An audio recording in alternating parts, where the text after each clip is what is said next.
Obion and southeastern Lake counties.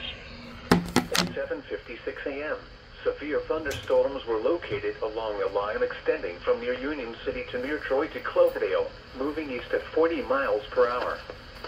Hazard, 60 miles per hour wind gusts and half-dollar size hail. This is a radar-indicated threat. Impact, hail damage to vehicles is expected. Expect wind damage to roofs, siding, and trees.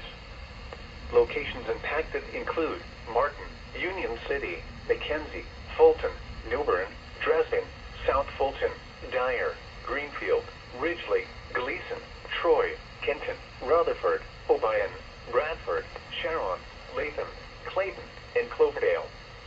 Repeating, a severe thunderstorm warning remains in effect until 8:30 a.m. for the following counties in Tennessee, Obion and Weakley.